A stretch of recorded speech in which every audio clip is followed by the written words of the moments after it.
বুঢ়ী দিহিঙৰ পাৰত আছোঁ উদয় ভাস্কৰ ফাৰ্মত আৰু চাৰিওফালে এনেকুৱা হালধীয়া আৰু হালধীয়া সাগৰ আৰু সেই সাগৰৰ মাজত হালধীয়া সাগৰৰ মাজত থাকি যদি এটা কবিতা নামাটো কেনেকৈ হ'ব। এইটো প্ৰেমৰ কবিতা। কচ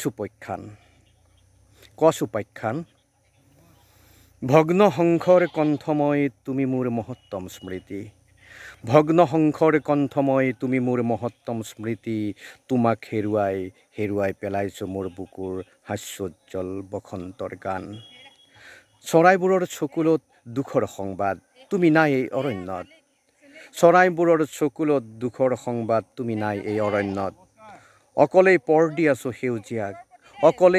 দি আছোঁ সেউজীয়াক এদিন সেউজীয়াই আমাৰ বুকুত গুজি দি গৈছিল ভালপোৱাৰ শিমলুগুটি।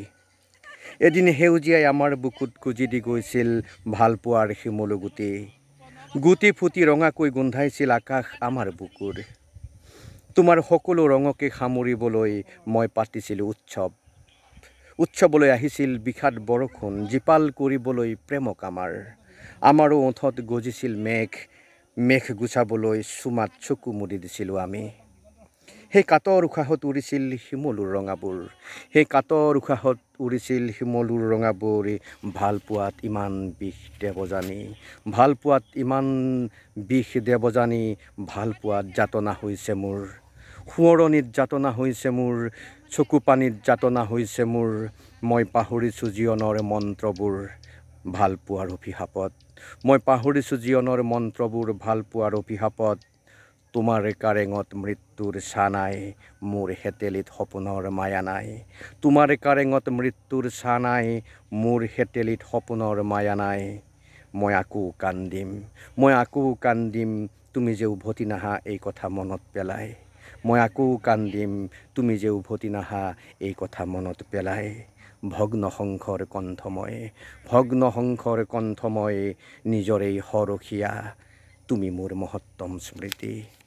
ভগ্ন শংখৰ কণ্ঠময় নিজৰেই সৰসীয়া তুমি মোৰ মহত্তম স্মৃতি।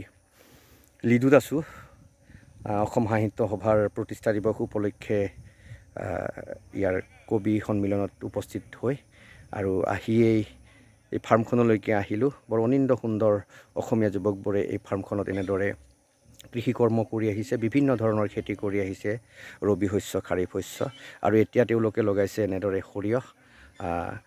দেখি সঁচাকৈ খুব ভাল লাগিল অসমীয়া যুৱকৰ এই কৰ্মোদ্যম।